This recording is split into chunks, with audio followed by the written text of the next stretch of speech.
मेरा नाम ज्योति है। जिंदगी के बहुत मोड़ देखे हैं, मगर कुछ लम्हे ऐसे होते हैं जो सारी उम्र इंसान के दिल के किसी कोने में जमकर बैठ जाते हैं। जैसे किसी ने वहां पर पत्थर रख दिया हो। और हमारे पिता एक स्कूल में क्लर्क थे।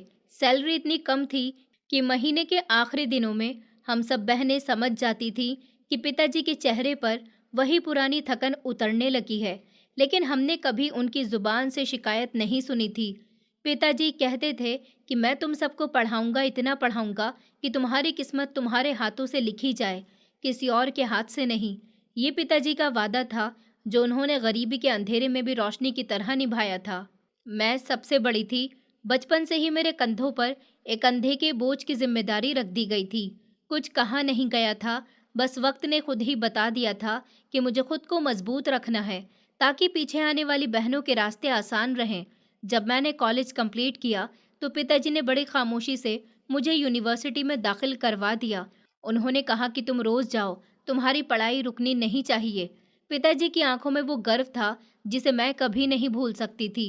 यूनिवर्सिटी एक नई दुनिया थी, लड़कियां, नया सपना और एक अजीब सी आज़ादी का एहसास होता था। लेकिन मेरे अंदर एक अजीब सी दीवार खड़ी थी। मैं हर किसी से घुल मिल नहीं पाती थी, खास तौर पर लड़कियों से। मेरे लिए दोस्ती का मतलब बस इतना था कि इंसान की नीयत साफ हो और मेरा दिल बेफिक्र था। शायद यही वजह थी कि नैतिक मेरी जिंदगी में आया। मैं अंदर से हिल गई थी। नैतिक वो पहला इंसान था जिसने मेरी तरफ कुछ कहे बिना बस नज़र उठाकर मेरी खामोशी को महसूस किया था। न उसने ज़बरदस्ती की थी, न कोई बात की थी।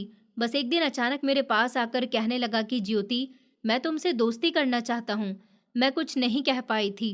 उसने कुछ लम्हों बाद कहा कि बस दोस्ती, अगर तुम्हारा दिल नहीं माने तो मैं पीछे हट जाऊंगा। मैंने साफ इनकार कर दिया था। मेरी आवाज़ रुकी हुई थी, मगर शब्द बिल्कुल साफ थे कि मैं लड़कों से दोस्ती नहीं करती और मेरे पिताजी ने मुझ पर बहुत भरोसा किया है। मैं उसे टूटने नहीं दूंगी। नैतिक ने जोर नहीं दिया, बहस नहीं की, बस हल्का सा मुस्कुराकर पीछे हट गया। उसका ये अंदाज कुछ और ही कहानी कह रहा था, लेकिन मैंने अपने दिल की आवाज़ को दबाया था। मेरे दिमाग में हर तरफ एक बात गूंज रही थी, अगर मैं कोई भी गलत कदम उठाती हूँ तो मेरी दो छोटी बहनों के लिए शिक्षा के दरवाजे बंद हो जाएंगे। वक्त गुजरता रहा।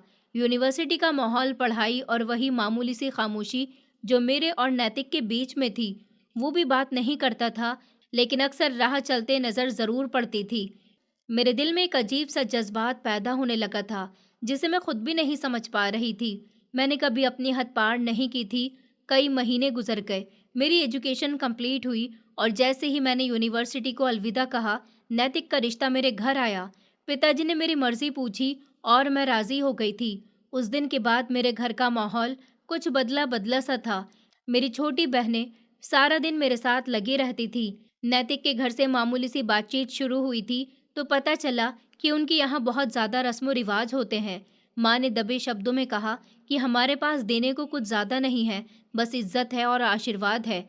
मैंने सुना कि ये सुनकर मेरी सास ने अपना मुंह बना लिया था, लेकिन नैतिक ने बात संभाल ली थी। रिश्ता तय हो गया था, शादी की डेट भी फिक्स हो गई थी और पिताजी ने कमरे में आकर मेरे सामने बैठते हुए कहा था कि ज्योति, मेरी बेटी, मेरे पास देने को शायद सामान न हो, लेकिन मैं तुम्हें अपने भरोसे और आशीर्वाद के साथ विदा करूंगा।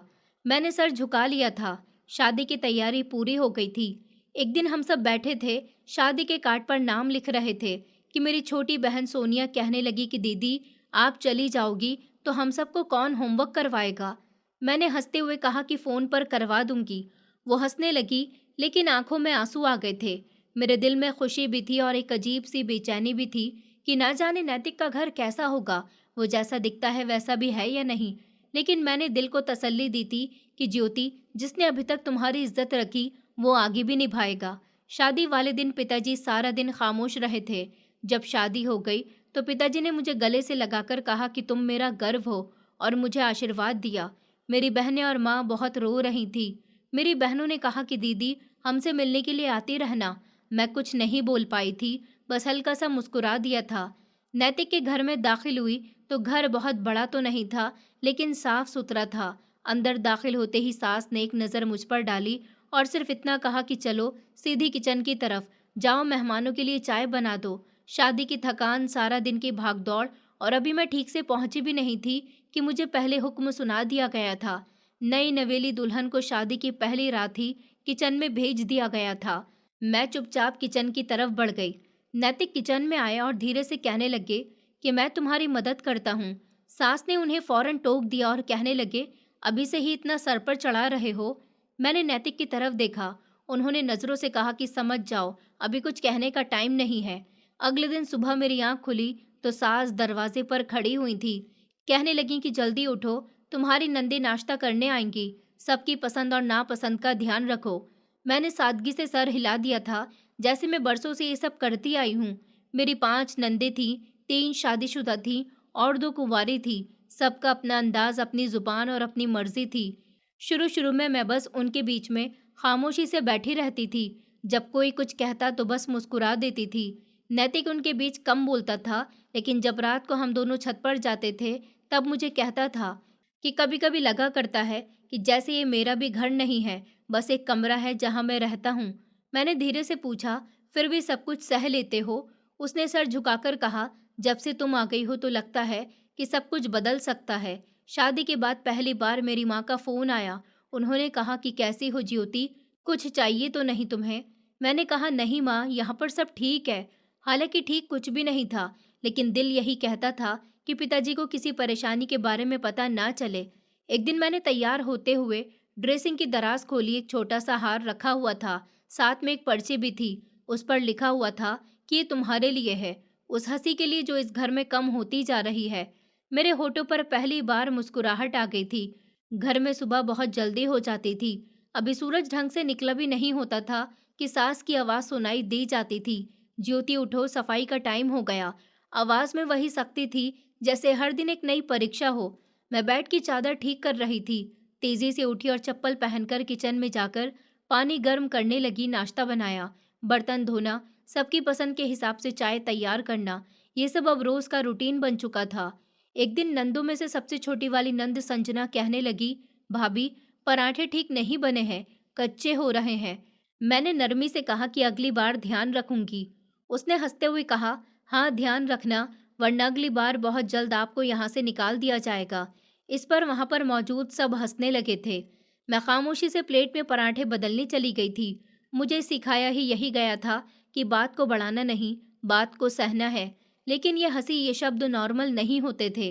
कभी मेरी सास कहती, हमारे टाइम की बहुएं पहले ही रात के घर के काम संभाल लेती थी, तुम तो अभी तक सीखने के मूड में हो। कभी कोई नंद कह देती कि मम्मी ने कहा था कि दहेज नहीं लाई, कम से कम सलीका तो हो। मैं कुछ नहीं कहती थी, बस दिन भर खामोशी से काम करती रहती थी और शाम में इंतजार करती थी कि नैतिक आ जाए। वो घर में दाखिल होते थे तो लगता था जैसे कुछ लम्हों के लिए हवा बदल गई हो। वो सीधा मेरे पास आकर पूछते थे, क्या बनाया है आज? आज थक गई होगी।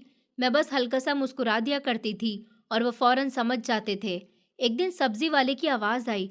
मैं पैसे लेकर बाहर गई, वापस आई तो मेरी बड़ी नंद हर्षिता मेरी अलमारी में कुछ देख रही थी। मैं रुक गई और कहा कि दीदी, आपको कुछ चाहिए क्या? कहने लगी कि कुछ नहीं, बस ऐसे ही देख रही थी कि कुछ नया लाई हो क्या। मैंने सिर्फ इतना कहा कि आपको जो चाहिए हो मुझसे कह देना। वो कुछ बोली नहीं, बस चुपचाप कमरे से निकल गई। ऐसे छोटे छोटे हादसे अब रोज होते थे। कभी मेरी चीजें गायब होती थी, कभी किसी ने बर्तन छुपा दिए होते थे, कभी कोई जबरदस्ती मेरे कमरे में आकर बैठ जाती थी। सास को शिकायत होती कि ये कमरा तो मेरा था, शादी के बाद तुमने पूरे तरीके से हथिया लिया है। एक दिन मैं नैतिक को बताते हुए कहने लगी कि कभी कभी लगता है जैसे मैं यहाँ एक किराएदार हूँ जो हर दिन की कीमत अदा करती है।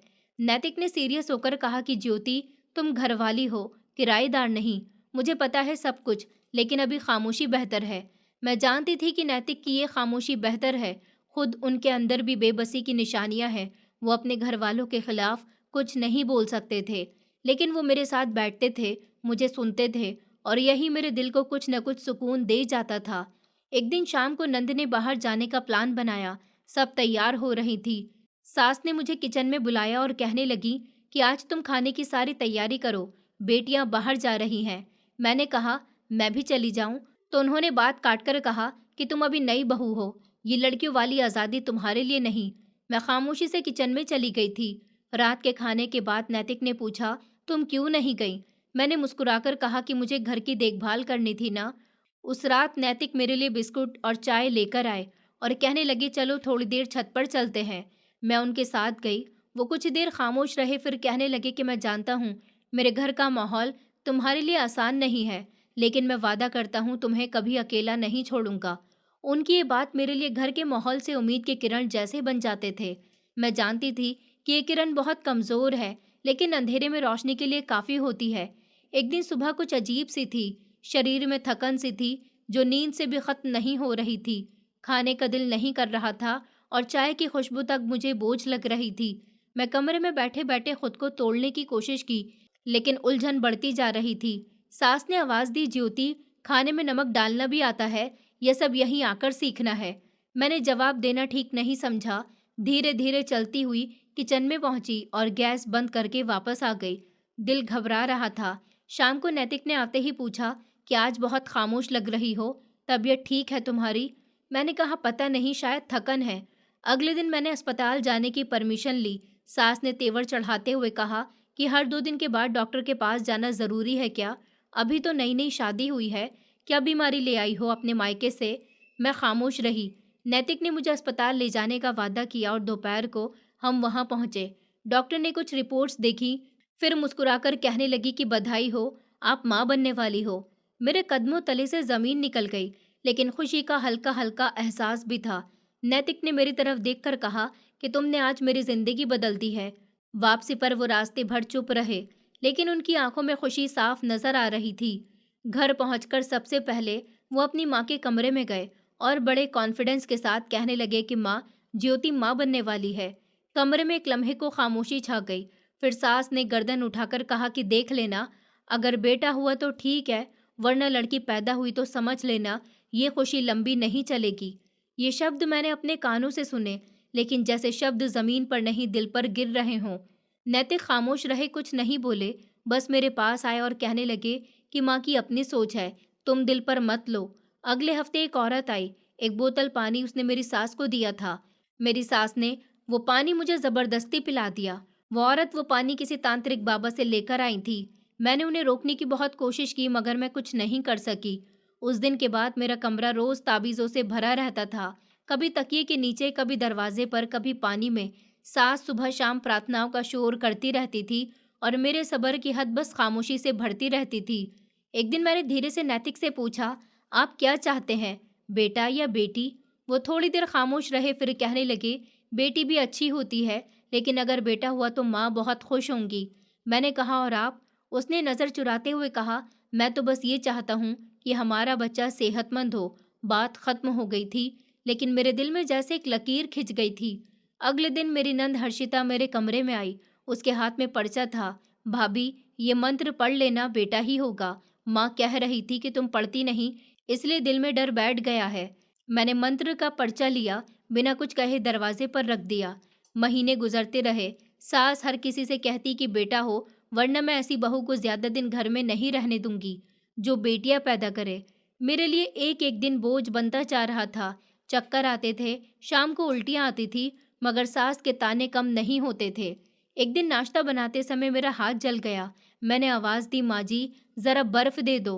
वो कहने लगी कि माँ बनने चली है और चूल्हे का अभी तक होश नहीं है। नैतिक रात को आए थे, हाथ पर पट्टी देखकर चौंक गए। कहने लगे कि क्या हुआ है? मैंने कहा कि बस चूल्हे से जल गया।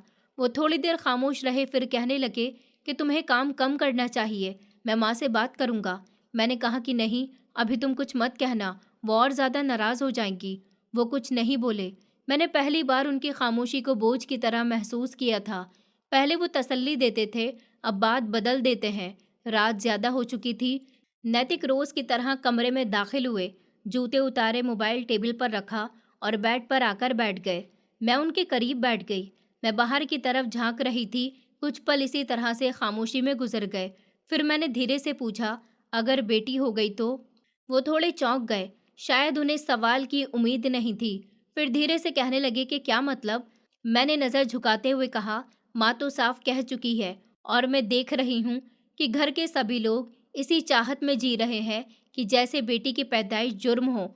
वो कुछ पल के लिए खामोश रहा था, फिर थोड़ा झुंझलाकर कहने लगा कि ज्योति, उन बातों को सर पर सवार मत करो, बस माँ की चाहत है। मैंने कहा, और आपकी? उसने नज़र जुराई और जैसे दिल से कुछ छुपाते हुए कहने लगा कि मैं नहीं चाहता कि माँ नाराज़ हो। वैसे भी बेटा हो जाए तो सबके लिए आसानी होगी और मेरे लिए भी।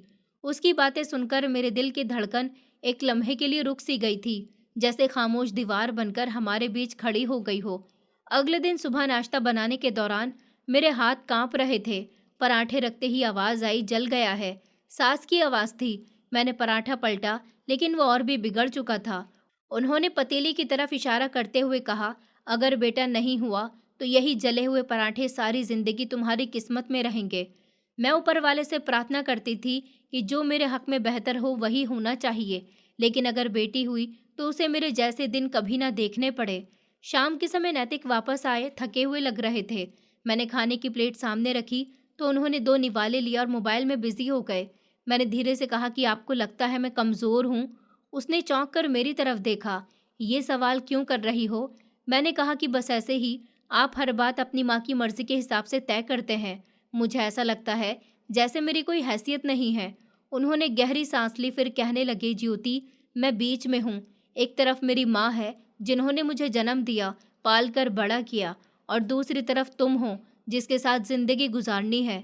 मैंने कहा, और आपको लगता है किसी एक को चुप करवा देना काफ़ी है? मैंने कहा। तो फिर वो खामोश हो गए। ये वो खामोशी थी जो दिन ब दिन बढ़ती जा रही थी।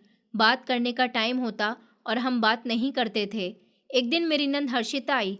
कहने लगी कि भाभी कुछ कपड़े धो दीजिएगा, मेले हो गए हैं। मैंने कहा, क्या मैं सिर्फ काम के लिए आई हूँ यहाँ? वो हंसकर कहने लगी, और क्या, आप बेटी ही तो पैदा करने वाली हो, अब कोई ख़ास इज्जत तो मिलेगी नहीं ना? मैंने इस बार भी जवाब नहीं दिया था। कुछ दिन गुजर गए थे। मोहल्ले में एक औरत के यहाँ बेटी पैदा हुई तो मेरी सास ने सुनकर कहा कि देखना, उसका पति उसे 1 साल में ही छोड़ देगा। मैंने कहा कि शायद वो अपने माता पिता के लिए कामयाबी का रास्ता बने। मेरी सास ने तेज शब्दों में जवाब दिया, कामयाबी सिर्फ तब होती है जब लड़की के साथ दौलत भी हो, गरीब की बेटी सिर्फ बोझ होती है। मेरे अंदर खामोशी थी, सच्चाई छुपाने की नहीं बल्कि सच बर्दाश्त करने की भी थी। नैतिक एक रात देर से आए, मैं जाग रही थी। उन्होंने मुझे देखा और कहा, सब ठीक हो जाएगा। मैंने पूछा, कैसे? आप तो बेटा चाहते हो ना? वो कहने लगा कि बस माँ की चाहत है, वो मानती है कि बेटे से घर संभलता है। मैंने फिर से सवाल किया, और अगर बेटी हुई तो? उन्होंने नज़र चुराकर कहा, देखेंगे, जो होगा सह लेंगे। ये सह लेना जैसे मेरे लिए फैसला हो। मेरी कोख, मेरी माँ बनने की चाहत, माँ बनने की खुशी अब एक कड़ी परीक्षा बन चुकी थी, और मेरे पति के पास सिर्फ एक शब्द था, देखेंगे। मैंने खामोशी साध ली थी। कमरे के बाहर वही चल रहा था जैसा कि पहले दिन से था। नंदों की चहचहाहट, सास के ताने, मेहमानों की अजीबोगरीब बातें, और मेरे अंदर दिन ब दिन गहरा होता दर्द। लेकिन एक फैसला मैंने भी लिया था, चाहे बेटा हो या बेटी, मैं अपनी औलाद को इस खामोशी में नहीं पलने दूंगी। मैं अपनी जुबान से कुछ नहीं कह सकी, मगर दिल से ऊपर वाले पर भरोसा किया और सब्र किया कि मैं लड़ूंगी। खामोशी के साथ अब मैं सुनूंगी और वक्त आने पर बोलूंगी। मेरी तबीयत अब पहले से ज़्यादा बोझल हो चुकी थी।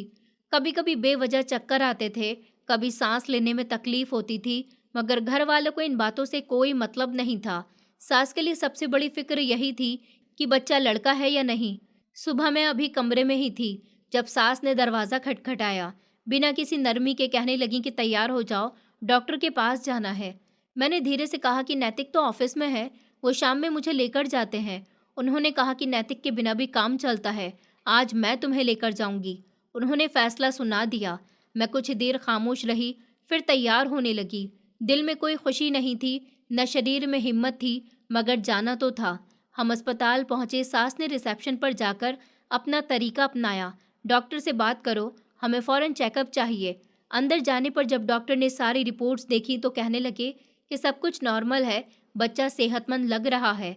मैंने सुकून का सांस लिया, लेकिन सास का सवाल इसके फ़ौरन बाद आया, लड़का है या लड़की? डॉक्टर ने एक नज़र मेरी तरफ देखा, फिर सास से सीरियस होकर कहा, भूड़ के लिंग की जांच करवाना चाहते हैं? डॉक्टर ने कहा कि आपको ये जानकारी नहीं दी जा सकती क्योंकि ये जायज़ नहीं है। मेरी सास ने हैरानी से पूछा, क्या मतलब? बच्चा हमारे यहाँ होगा तो हमें पता होना चाहिए ना? डॉक्टर ने नरमी से कहा, लेकिन दो टूक अंदाज में जवाब दिया, ये बच्चा आपका नहीं, इनका है, और ये माँ है, ये जो चाहे फैसला करेंगी। मेरी नज़रें ज़मीन पर गड़ गईं। पहली बार किसी ने मुझे मेरे होने का एहसास दिलाया था। मेरी सास सारे रास्ते खामोश रही थी। रिक्शे में बैठकर वो बार बार पर्स खोलकर कुछ कागजात निकाल रही थी, फिर बंद कर देती थी।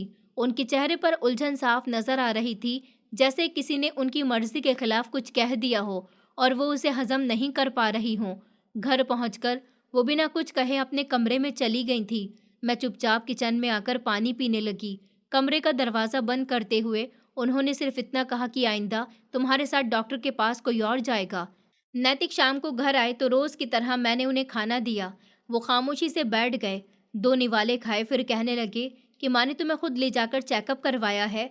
मैंने कहा कि हाँ, बस इसीलिए गई थी कि जान सकें कि बच्चा लड़का है या लड़की। उन्होंने एक लम्हे के लिए आंखें बंद कर ली थी, जैसे किसी बात से शर्मिंदा हों। फिर कहने लगे कि मुझे आइडिया था, लेकिन मुझे लगा कि शायद वो सिर्फ तुम्हारी तबीयत के लिए फिक्रमंद है। मैंने कहा, उन्हें मेरी तबीयत से नहीं, मेरी कोख से प्रॉब्लम है। इस बार नैतिक ने कुछ नहीं कहा, वो बस खामोश रहे और उनकी यही खामोशी अब मुझे अजनबी लगने लगी थी। अगले दिन घर में एक नई बात चल पड़ी। मेरी नंद संजना ने दोपहर को हंसते हुए कहा, माँ कह रही थी अगर बेटी हुई तो ज्योति को कुछ दिन के लिए मायके भेज देना चाहिए। नई बहू, नई माँ, नई कोख, लेकिन खुशखबरी नहीं मिली। मैं खामोश रही और अपने कमरे में आ गई। अपने बैग से वो कागज निकाला जो डॉक्टर ने दिया था, जिस पर लिखा हुआ था प्रेगनेंसी हेल्थ नो कॉम्प्लिकेशंस। मेरी आंखें कागज पर रुक गई थी। सब कुछ ठीक होने के बावजूद मेरे लिए कुछ भी ठीक नहीं था। कमरे में बैठे बैठे याद आया कि आज नैतिक का फोन आया था। दिन भर सास और नंदों की बातों में उलझी रही थी, भूल गई थी, नंबर मिलाया तो बिजी था। थोड़ी देर बाद खुद ही फोन आया, सब ठीक है? उन्होंने पूछा। मैंने कुछ देर बाद जवाब दिया, सब ठीक है, बस दिल बहुत खाली लगता है। नैतिक ने कहा कि ज्योति, मैं कोशिश करता हूँ सबके बीच कंट्रोल रखने का। मैंने कहा, लेकिन कंट्रोल करने में कहीं ना कहीं मैं तो नहीं गिर गई? फोन पर खामोशी छा गई। फिर उन्होंने धीमे शब्दों में कहा कि तुम मजबूत हो, सह सकती हो। मैंने धीरे से कहा कि मुझे सहना नहीं है, जीना है। उस रात नींद बहुत देर से आई थी। नींद से पहले मैंने एक बार फिर से वही सवाल किया, क्या कोई माँ ये फैसला खुद कर सकती है कि उसके यहाँ कौन सा बच्चा हो? कमरे की खिड़की से बाहर जाती हुई मैं सोच रही थी कि शायद सच्चाई देख लेने के बाद दिल का बोझ कुछ हल्का हो जाएगा, मगर मामला इससे बिल्कुल अलग था। हर दिन एक नया सवाल लेकर आता था, हर रात एक नई उलझन के साथ गुजर जाती थी। अभी कुछ हफ्ते ही डॉक्टर के यहाँ मैं सास की बेचैनी देख चुकी थी और तब उनके व्यवहार में जो बदलाव आया था वो पहले से ज़्यादा खतरनाक लगता था। उस दिन सुबह जब नाश्ता बनाने के लिए मैं किचन में गई तो सास के शब्दों में नरमी थी। उन्होंने कहा कि खुद को थकाओ मत, आज दोपहर का खाना मैं बना लूंगी, तुम जाकर आराम करो। मैं हैरान रह गई थी। ये शब्द मेरे लिए नहीं थे, अजीब थे। मैंने एक लम्हे के लिए उन्हें सुना था, फिर खामोशी से सर हिला दिया था। दोपहर के समय नैतिक की बड़ी बहन हर्षिता घर आई थी। उसका पति दुबई गया हुआ था और ये तय हुआ था कि वो कुछ समय अपने मायके में गुजारेगी। मैं हर्षिता के स्वभाव से अच्छी तरह से वाकिफ थी। वो नरमी से बातचीत करती थी, लेकिन उसकी चाल किसी हद तक चालाक औरतों की जैसी थी। उसकी शादी को 8 साल हो चुके थे, मगर अभी तक उसकी गोद नहीं भरी थी। सास ने उसे गले लगा लिया। खास अंदाज में हर्षिता ने मुझे नमस्कार किया और फिर बैठते ही कहने लगी कि माँ, मुझे सुकून चाहिए, ससुराल में मेरा दम घुटता है।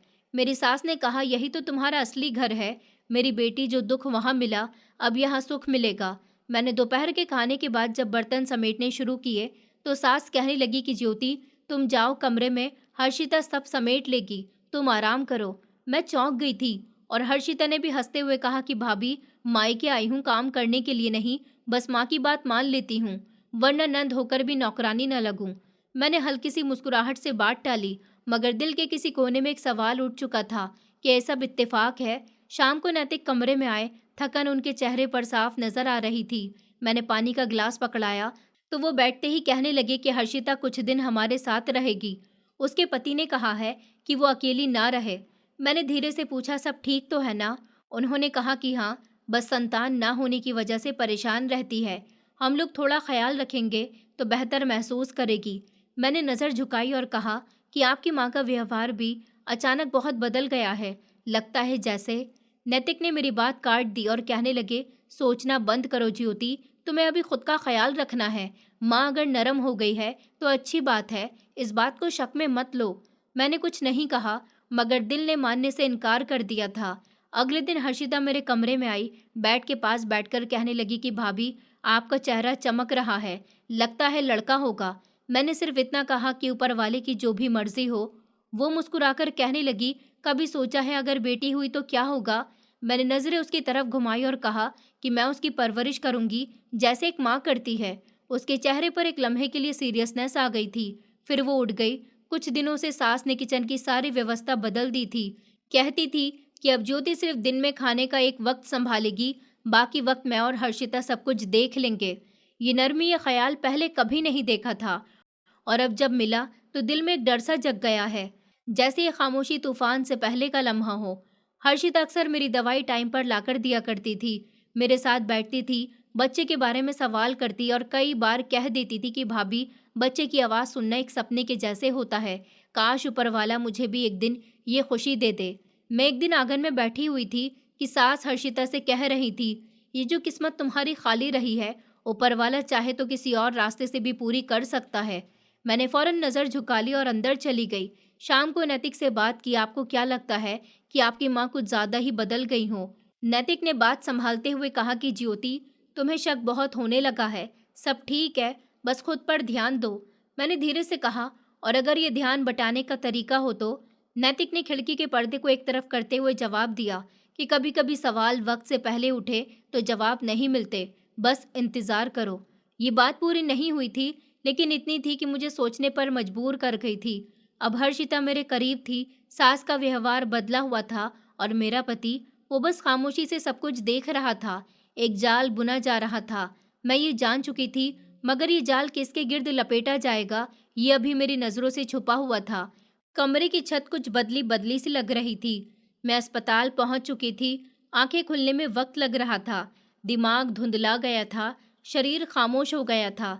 दवाई की हल्की हल्की बदबू आ रही थी। मेरे शरीर के नीचे बेड था, हाथ पर ड्रिप लगी हुई थी और सीने पर अजीब सा बोझ था। फिर एक धीमी सी आवाज़ आई, हर्षिता की, बिल्कुल अपनी माँ पर गई है, मासूम सी। मैंने आंखें पूरी खोलने की कोशिश की, मगर कुछ भी साफ नजर नहीं आ रहा था। आवाज़ कुछ और साफ हो गई। मेरी सास ने कहा कि बधाई हो, अब तुम बांझ नहीं रही, तुम्हारे ससुराल वाले अब कुछ नहीं कहेंगे। फिर एक और आवाज़ जो अब मेरे दिमाग में गूंजती है, लेकिन माँ, भाभी अगर पूछेंगी तो? चुप करो, वो अभी होश में नहीं है, और जब आएगी तब की तब संभाल लेंगे, बस उसे आराम की ज़रूरत है। मैं उन दोनों की बातें सुन रही थी, मगर मुझे समझ नहीं आया था कि वो किसके बारे में बात कर रही थी। लेकिन मेरा दिल, मेरी ममता, मेरे सीने के अंदर कुछ चीखने लगा था, जैसे कोई तेज हवा चल रही हो। 2 घंटे के बाद मुझे पूरी तरह से होश आ गया था, तो मैंने इधर उधर देखा। झूला खाली था, बेटी नहीं थी। मैंने नर्स को आवाज़ लगाई और पूछा, मेरी बेटी? उसने चौंक कर देखा, कहने लगी, वो भी थोड़ी देर पहले ले गए हैं, आप आराम कीजिए। मेरा पति कमरे में दाखिल हुआ, हाथ में जूस का डब्बा था। वो कहने लगे कि कैसी हो ज्योति, डॉक्टर ने कहा था कि अभी बात कम करना बेहतर है। मैंने आंखों में आंसू लाकर पूछा कि मेरी बेटी कहाँ है? उन्होंने पलकें झपकाईं, जैसे कोई शब्द याद कर रहे हों।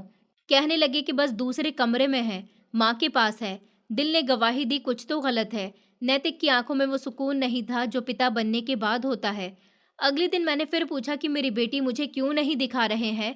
मेरे पति ने हाथ जोड़कर कहा कि ज्योति, एक बात कहनी है तुमसे, लेकिन तुम बर्दाश्त करोगी। मैंने कहा, कहो क्या हुआ है? वो दीवार की तरफ देखते हुए कहने लगे, हमने बेटी को हर्षिता को दे दिया है। ये सुनकर मेरे अंदर जैसे कुछ टूटने की आवाज़ आई थी। उन्होंने कहा कि मेरी बहन के पति ने दूसरी शादी की बात छेड़ दी थी, उसकी फैमिली में दबाव था। हमने फैसला किया कि ये बेटी मैं अपनी बहन की झोली में डाल दूं ताकि उसका घर बच जाए। मेरी आवाज़ धीरे धीरे बुलंद हो रही थी। मैंने कहा, और मेरी गोद? उन्होंने कहा, ज्योति, ऊपर वाला हमें बेटा दे देगा, तुम अभी माँ बनने की कगार पर हो, मगर मेरी बहन माँ नहीं बन सकती। मैंने सीधा होकर बैठने की कोशिश की, दर्द हुआ, सांस रोकने लगी। मैंने कहा, मेरे बिना, मेरी मर्जी के बिना तुमने मेरी बेटी दे दी, ये सब तुम्हारे लिए इतना आसान है? उसने कहा कि माँ कह रही थी कि तुम तो बेटी के बोझ से बच गई। मैंने पलटकर दूसरी तरफ देखा, जैसे वो नज़र बंद करना चाहती थी जो मुझ पर लाधा जा रहा था। नैतिक उठकर कमरे से चले गए थे। शाम तक कोई मेरी बेटी को मेरे पास नहीं लाया था। सास अंदर आई, एक छोटा सा थैला रखा और कहने लगी कि इसमें बच्चे का सामान है, तुम इसे संभालो और बाकी फिजूल बातें अपने दिमाग से निकाल दो। मैंने कहा, लेकिन वो मेरी बेटी है। उन्होंने कहा, वो तुम्हारी बेटी थी, अब हर्षिता की बेटी है। तुम्हारे लिए यही बेहतर है कि मान जाओ, खामोश रहकर। मुझे लगा मैं खुद सुन नहीं पा रही और न समझ पा रही हूँ। 2 दिन के बाद मुझे घर ले जाया गया। घर वही था, मगर मेरे कमरे की हवा बदल चुकी थी। हर्षिता अब मेरे कमरे से कुछ दूरी वाले कमरे में रहती थी। बेटी की आवाज़ कभी कभी आती थी, लेकिन मुझे इजाज़त नहीं थी उसके करीब जाने की। मैंने एक दिन अपने पति से कहा, मैं बस एक बार उसे गोद में लेना चाहती हूँ। उन्होंने कहा, ज्योति, ज़्यादा बात मत बढ़ाओ, सबकी इज्जत का सवाल है।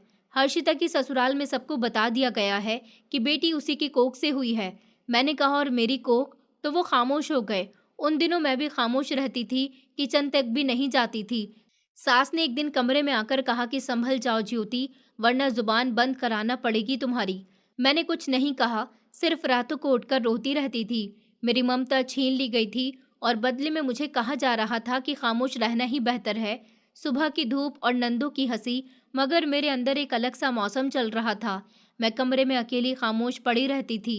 खिड़की के बाहर देखती रहती थी, जहां हर्षिता मेरी बेटी को चूमकर सीने से लगा रही होती थी और मैं नज़र फेर लेती थी। मुझे अपनी ही बेटी के करीब जाने की इजाज़त नहीं थी। जब कभी कमरे के दरवाजे पर रुकती तो सास की आवाज़ गरजदार होती थी, तुम्हारा वहाँ क्या काम है? आराम करो, ये वक्त तुम्हारे लिए है। नैतिक हर रात आते, मगर उनकी बातों में वो पुराना अपनापन नहीं रहा था। वो घर की छोटी छोटी बातें करते थे, कभी मोबाइल में बिजी हो जाते थे, कभी किसी फाइल में बिजी हो जाते थे। मैंने एक रात धीरे से कहा कि नैतिक, बस एक बार गोद में दे दो। उन्होंने नज़र झुका ली, फिर कहने लगे, वो अब हर्षिता की बेटी है। हम सब ने बहुत संभाल कर मामला रखा है। एक गलत कदम सब कुछ बेकार कर देगा। मैंने कहा, और मेरे अंदर जो सब कुछ बिगड़ चुका है उसका क्या? उन्होंने कहा, वक्त के साथ सब कुछ ठीक हो जाएगा। घर में किसी को मेरी खामोशी से फर्क नहीं पड़ता था। हर्षिता जब मेरी बेटी के लिए गर्म पानी मंगवाती तो वो मेरे हाथों से ही लेती थी, मगर चेहरे पर ना कोई नरमी होती थी, न कोई शर्मिंदगी होती थी। बस ऐसे जैसे कुछ गलत ही ना हुआ हो। एक दिन मैं किचन में आटा गूंद रही थी, जब अचानक बच्ची के रोने की आवाज़ आई। मैं फौरन अपने हाथ धोकर कमरे की तरफ बढ़ी, मगर नंद संजना ने मुझे रोक लिया और कहने लगी कि कहाँ जा रही हो? तुम्हें तो आराम करना है ना। वो तो हर्षिता दीदी की बेटी है, वो उसे संभाल लेंगी। मेरे कदम रुक गए थे, कुछ कहने की हिम्मत नहीं हुई। कमरे में आकर मैंने अलमारी से वो छोटे से कपड़े निकाले जो मैंने बच्चे के लिए बाजार से खरीदे थे। मैंने वो कपड़े धीरे से अपनी आंखों से लगा लिए और उनसे लिपटकर रोने लगी। उसी दौरान एक फ़ोन आया। मेरी बहन सोनिया की आवाज़ थी। दीदी, आपसे बात करने का दिल कर रहा है। उसकी आवाज़ सुनकर मैं रो पड़ी थी। उसने कहा, दीदी, हम अस्पताल में हैं, पिताजी को हार्ट अटैक आया है। ये सुनकर मेरे पैरों तले से ज़मीन निकल गई। मैंने फ़ौरन नैतिक को बताया। उन्होंने शाम में अस्पताल ले जाने का वादा किया। रास्ते भर वो खामोश रहे, मैं भी खामोश थी, मगर दिल में एक जंग चल रही थी। क्या मैं पिताजी को सब बता दूं? उनकी सेहत ऐसी नहीं कि वो कुछ भी सुन सकेंगे, मगर मैं खुद कब तक खामोश रहूंगी? अस्पताल पहुंचे तो पिताजी बेहोश थे। माँ और बहनें परेशान थीं। सोनिया ने रोते हुए कहा कि दीदी, पापा की तबीयत कई दिनों से खराब थी, मगर आपको बताने से डरते रहे थे। पिताजी कहते थे कि ज्योति खुश है, उसे परेशान मत करो। मेरे गले में आवाज़ अटक गई। मैंने पिताजी का हाथ थाम लिया था। ऊपर वाले से प्रार्थना करने लगी कि मेरे पिताजी को जल्द ही ठीक कर देना। वो अगर कुछ जान गए तो शायद ये सदमा नहीं सह सकेंगे। नैतिक ने वापसी पर कहा कि कुछ दिन के लिए तुम अपने मायके रुक जाओ, दिमाग हल्का करने की ज़रूरत है तुम्हें।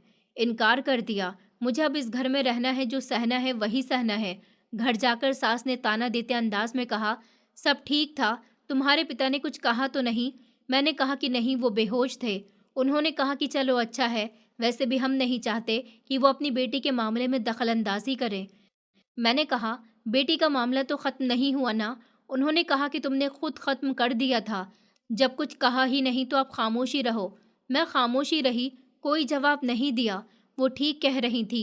मैंने खामोशी की कीमत कबूल कर ली थी। उस रात में सोई नहीं थी, बल्कि दिल से प्रार्थना की थी। 2 दिन के बाद सास कुछ मेहमानों को लेकर आईं। औरतों की बातों में हर्षिता के लिए बधाई थी। औरतें कह रही थी कि बधाई हो, माँ बन गई हो, अब तो तुम्हारी किस्मत खुल गई है। मैं किचन से पानी लेकर आई तो एक मेहमान ने हर्षिता से पूछा कि बच्चा पैदा कहाँ हुआ। हर्षिता ने जवाब दिया, अस्पताल में, बहुत ही अच्छा इंतजाम था। मैंने उसके चेहरे को ध्यान से देखा, वो नजरें चुरा रही थी। कभी कभी बेटी को खांसी होती थी, मैं दरवाजे के पीछे खड़ी सुनती रहती थी, मगर अंदर जाने की हिम्मत नहीं करती थी। वो मेरी बेटी थी, लेकिन उसके लिए मैं एक अजनबी बन चुकी थी। खामोशी ने मुझे वो मुकाम दे रखा था जहाँ शब्द बेअसर हो चुके थे और मैं सिर्फ एक तमाशाई कैरेक्टर थी और मैं निभा भी रही थी, पूरी शिद्दत से, पूरी तरीके से। किचन में दाल चढ़ाई थी, कलछी हाथ में थी, जैसे किसी और ख्याल में गुम थी। बाहर से बच्ची के रोने की आवाज़ आई, वही आवाज़ जो महीनों से मेरे समय का हिस्सा बन चुकी थी, मगर मेरे एहसास से अभी तक दूर थी। इस बार उसका रोना कुछ ज़्यादा देर तक चलता रहा था और फिर हर्षिता घबराई हुई आवाज़ में कहने लगी कि माँ, ये चुप नहीं हो रही है, सांस भी तेज़ चल रही है। मैंने पल भर को सब कुछ छोड़कर दरवाजे की तरफ कदम बढ़ाए, लेकिन फिर रुक गई। नैतिक सामने से आते दिखाई दिए थे। मैंने कहा, बच्ची की तबीयत ठीक नहीं लग रही है, उसे फौरन डॉक्टर के पास ले जाना चाहिए। नैतिक ने सर हिला दिया और तेजी से हर्षिता को बुलाया, कहने लगी कि तैयार हो जाओ, मैं लेकर चलता हूँ। हर्षिता की आंखों में घबराहट थी, वो लपक कर बच्चे को गोद में लेने लगी और फिर दोनों रवाना हो गए थे। सास दरवाजे पर खड़ी हुई थी, चेहरे पर साफ परेशानी थी मगर जुबान बंद थी। मैं किचन में लौट आई थी, कलछी फिर से थाम ली थी, मगर ध्यान अभी कहीं और था। शाम होने तक घर खामोशी में डूबा रहा था। नैतिक ने फ़ोन पर बताया कि डॉक्टर ने कहा है कि दूध बदलना पड़ेगा, ये डब्बे का नहीं पी सकती। सास ने परेशान होते हुए कहा कि अब क्या होगा? नैतिक ने कहा कि डॉक्टर ने कुछ टेस्ट किए हैं, कल सुबह रिपोर्ट आएगी। अगले दिन जब नैतिक और हर्षिता अस्पताल से वापस आए तो दोनों के चेहरे पीले पड़े हुए थे। हर्षिता अंदर आई और सीधा मेरे कमरे की दहलीज पर रुक गई, कहने लगी कि भाभी, मुझे माफ़ कर दो, मैं माँ बनने के लालच में इंसान भी न रही। मैं उसकी बात सुनकर दंग रह गई थी। मैंने कहा, क्या हुआ है हर्षिता? हर्षिता रो रही थी। नैतिक ने आकर कहा कि हर्षिता के पति ने डीएनए करवा लिया था, रिपोर्ट आ गई है। उसने कह दिया कि ये बच्ची उसकी नहीं है और फिर उसने हर्षिता को डिवोर्स दे दी है। कमरे में कुछ लम्हे के लिए जैसे सब कुछ रुक गया था। मैंने हर्षिता को देखा, वो जमीन पर बैठी गोद में बच्ची लिए लगातार रोई जा रही थी। सास दरवाजे पर आकर रुक गई। उनका चेहरा भी पीला था और आवाज़ भारी थी। उन्होंने कहा कि ये सब हमारे किए की सज़ा है। जो किसी और की खुशी छीनता है, उसके हाथ खाली रह जाते हैं। मैंने धीरे से बच्ची को देखा, वो अभी भी हर्षिता की गोद में ही थी, मगर चेहरा मेरा था, आंखें भी मेरे जैसे ही थी। मेरी खामोशी, मेरा सब्र और अब नसीब भी मेरा ही था। हर्षिता ने बेटी को मेरी तरफ बढ़ाया और कहने लगी कि ये लो भाभी, ये तुम्हारी थी, तुम्हारी है और हमेशा तुम्हारी ही रहेगी। मेरे हाथ कांपने लगे थे। मैंने धीरे से आगे बढ़कर बेटी को पहली बार अपने बाजू में लिया था। वो लम्हा जैसे वक्त से आज़ाद हो गया था। मैंने अपनी बेटी को गोद में लेकर खूब प्यार किया था और पहली बार मेरे दिल को सुकून महसूस हुआ था। नैतिक खामोश खड़ा रहा था। कुछ कहने की कोशिश की थी, मगर शब्दों ने साथ नहीं दिया था। मेरी सास पलटकर चली गई थी। हर्षिता वही जमीन पर बैठी रोती रही थी। अगले दिन घर का माहौल बदला हुआ सा था। हर्षिता ने खामोशी से अपना सामान समेटा और नीचे वाले कमरे में जाकर बैठ गई थी। सास ने खाने की टेबल पर आकर सिर्फ इतना कहा कि अब जो भी हो, ये बच्ची ज्योति के पास ही रहेगी। नैतिक शाम को कमरे में आए। मैं बच्ची को सुला रही थी। उन्होंने धीरे से कहा कि मुझे समझ नहीं आ रहा कि मैंने ऐसा कैसे करने दिया। मैंने जवाब दिया, क्योंकि तुम्हें बेटी बोझ लगती थी। वो सर झुकाकर बैठ गया और कहने लगा कि मैं गलत था और फिर बहुत देर तक खामोश रहा। मुझे मेरा हक देर से मिला, हक भी हक होता है, बस अब ये बच्ची कभी दूर ना हो। उसने मेरी बेटी को देखते हुए कहा कि ये बहुत खूबसूरत है, बिल्कुल तुम पर गई है। बच्ची की आंखों ने जैसे मेरी तरफ देखकर वो बात कही थी जो सब छुपाते रहते थे। अगले दिन नैतिक ने ऐलान किया कि ये बच्ची ज्योति की है और सबको इस रिश्ते की इज्जत करनी होगी। सास ने कुछ नहीं कहा, मगर चेहरे पर एक थकन सी छाई हुई थी। शायद वो जान चुकी थी कि जो जबरदस्ती की गई वो पलटकर ऐसे वार करेगी। हर्षिता मेरे पास आकर झुकी और कहने लगी कि मेरा सब कुछ खत्म हो गया भाभी, मगर तुम्हारी ममता वापस मिल गई, बस मुझे माफ़ कर देना। मैंने कहा, तुमने जो किया उसकी सज़ा तुम्हें मिल गई है और जो मेरी कोख ने सहना था वो मैंने सह लिया। अब ये बच्ची मेरी दुनिया है और वो दुनिया मुझसे कोई छीन नहीं सकता। कमरे में हवा जैसे हल्की हो गई थी। मैंने बेटी को गोद में लिया, दरवाज़ा बंद किया और दिल से पहली बार कहा कि आपका धन्यवाद भगवान जी। क्या ये शुरुआत थी मेरे इंसाफ की और मेरी बेटी के पूरे होने की। घर की हवा बदल चुकी थी, जैसे कोई पुराना गुब्बार धुल चुका हो। बेटी मेरे पहलू में थी और अब वो कमरा जहाँ एक वक्त में मेरी खामोशी गूंजती थी, अब उसकी सांसों की धीमी हलचल से आबाद थी। वो पहली बार मेरी बाहों में सुकून की नींद सो रही थी, जैसे उसे अब यकीन हो चुका हो कि ये जगह उसकी है। सुबह आंगन में सास चुपचाप झाड़ू लगा रही थी। मैं बच्ची को लेकर बाहर निकली। उन्होंने एक लम्हे के लिए मेरी तरफ देखा, फिर झुककर बच्ची के कदम चूम लिया और कहने लगी, ये हम सब के लिए हमारी बख्शिश बनकर आई है। हमने तुम्हें बहुत दुख दिया था, ज्योति, हमें माफ़ कर दो। मैं खामोश रही, बेटी को थोड़ा और सीने से लगा लिया। नैतिक कमरे में आए बेटी के साथ बैठकर उसके नन्हे हाथों को थामने लगे। उन्होंने कहा कि ये मेरे लिए एक मौका है, ज्योति, सब कुछ बदलने का। मैंने एक नज़र उनकी तरफ देखा और कहा कि बदलना तब बेहतर होता है जब देर न हो। अगर देर हो जाए तो सच्चाई और वक्त के सामने झुकना सीखना पड़ता है। वो खामोश हो गए थे, जैसे शब्दों में कुछ ऐसा था जिसने उन्हें अंदर से हिला दिया था। उस दिन दोपहर को जब मैं किचन में बेटी के लिए पानी गर्म कर रही थी, हर्षिता आई, हाथ में एक छोटा सा तौलिया था और कहने लगी कि मैं ये उस दिन के लिए लाई थी जब बच्ची नहाते समय रोएगी और इसे मेरी नहीं आपकी ज़रूरत है। वो इतना कहकर धीमे से मुस्कुराई थी और सीरियस हो गई थी। लेकिन अब जानती हूँ कि माँ की गोद औलाद के बिना पूरी नहीं होती। मैंने तौलिया फोल्ड करके अपने पास रख लिया था, फिर धीरे से कहा कि माफ़ करना तुम्हारे लिए मुश्किल नहीं, पर मेरे लिए ये सबक बहुत महंगा पड़ा है।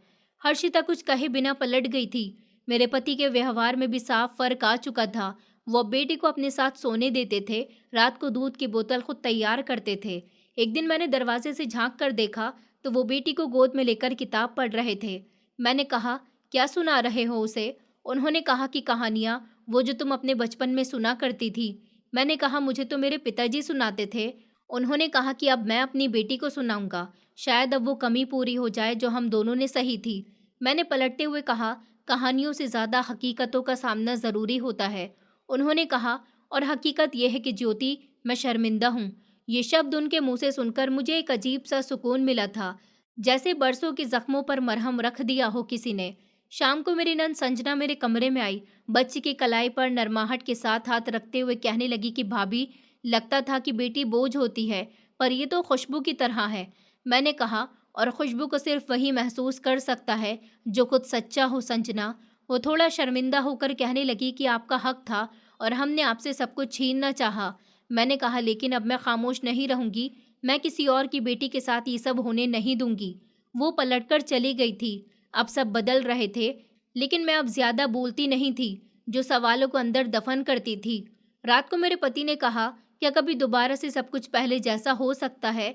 मैंने कहा कि नहीं, मगर कुछ नया बन सकता है। शर्त यह है कि सच्चाई को बुनियाद बनाओ, दिखावे को नहीं।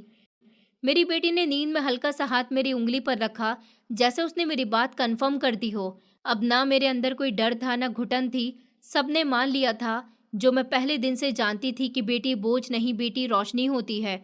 और अब मैं अब अंधेरे से नहीं, रोशनी से जीने लगी थी। कमरे में खिड़की के सामने एक छोटा सा झूला रखा है। झूले में मेरी छोटी सी बेटी सुकून से सो रही है। सांसों की ताल मुझे अपने अंदर फैलती हुई महसूस होती है। पास ही दो और बेटियां जमीन पर बैठी गुड़ियों से खेल रही हैं। वो कभी कभी मेरी तरफ देखती हैं, फिर एक दूसरे से कुछ कहती हैं और हंसने लगती हैं। उनकी हंसी मुझे दुनिया की सबसे खूबसूरत आवाज़ लगती है। वो नज़ारा जो मेरे सपने में भी धुंधला सा दिखाई देता था, कभी सोचा नहीं था कि एक दिन मैं तीन बेटियों की माँ कहलाऊंगी और गर्व से कहूंगी कि यही मेरी ताकत है। मेरे पति अब पहले जैसे नहीं रहे। शाम को ऑफिस से आते दोनों बेटियों को आवाज़ देकर बुलाते। बड़ी बेटी उन्हें पानी देती, बीच वाली बेटी उनके कंधे पर लटक जाती और छोटी बेटी गोद में चली जाती। उन लम्हों में वो तीनों उनके चेहरे पर मुस्कुराहट ले आती हैं जो बरसों पहले कहीं खो गई थी। एक दिन मेरे पति ने मुझसे कहा कि ज्योति, अगर इस समय मेरी वो सोच बरकरार रहती तो जो पहले थी, तो शायद आज मैं सब कुछ खो चुका होता। मैंने कहा, जो होता है अच्छे के लिए ही होता है। ऊपर वाला हर इंसान को मौका देता है, बस कुछ लोग पहचान लेते हैं, कुछ देर से पहचानते हैं। मेरी सास अब ज्यादातर अपने कमरे में खामोशी से लेटी रहती हैं। वो बच्चों को देखती हैं, उनके साथ टाइम स्पेंड करती हैं, मगर बोलती कम है। कभी कभी मेरी बड़ी बेटी उनके पास जाकर कहती है कि दादी, कहानी सुनाइए, जिस पर वो मुस्कुराकर कहती हैं कि तुम तीनों खुद एक कहानी हो। हर्षिता बहुत बदली हुई लगती है। वो मेरे साथ बैठकर सिलाई का काम सीखने लगी है।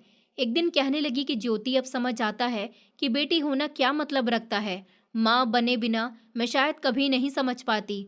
मैंने कहा, समझना ही काफ़ी नहीं होता, उसके एहसास को जीना पड़ता है। उसने सर हिलाया और कहा कि मैंने बहुत कुछ खोकर भी सीखा, पर तुमने सब कुछ सहकर सिखाया। कभी कभी मोहल्ले की औरतें आती हैं, बच्चों की तारीफ करती हैं, कहती हैं कि तीन बेटियां हैं, कितनी प्यारी लगती हैं। मैं हंसते हुए कहती हूँ, यही तो मेरी दौलत है। एक दिन मोहल्ले में किसी के यहाँ बेटी ने जन्म लिया तो एक औरत जाकर कहने लगी, अफसोस बेटा नहीं हुआ। मेरी छोटी बेटी पास खड़ी थी, उसने पूछा, मम्मी, बेटी होने पर अफसोस क्यों होता है? मैंने उसे गोद में उठाकर कहा कि जब लोग अपनी आंखों से नहीं जमाने की बातों से देखने लगें तो वो अफसोस करते हैं। बेटियां तो ऊपर वाले की तरफ से तोहफा हैं, खुशी है। जिसे समझ आ जाए वो कभी अफसोस नहीं करता।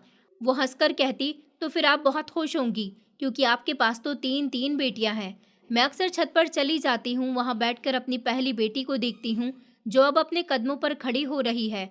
वो हर काम में मेरा हाथ बटाती है। जब कभी मैं थक जाती हूँ वो पानी ले आती है और धीरे से कहती है कि मम्मी, आप मेरे लिए सब कुछ हो। ये वो लम्हे हैं जिनके लिए मैंने सब कुछ बर्दाश्त किया था, जिनके लिए मैंने चुप रहना सीखा था और वक्त का इंतजार किया था। नैतिक अब मोहल्ले में सबसे कहते हैं कि बेटियों ने मुझे इंसान बनाया। एक दिन शाम को बैठे हुए उन्होंने कहा, अगर हमारी पहली संतान बेटा होता तो शायद मैं वो सबक नहीं सीख पाता जो बेटियों ने मुझे दिया।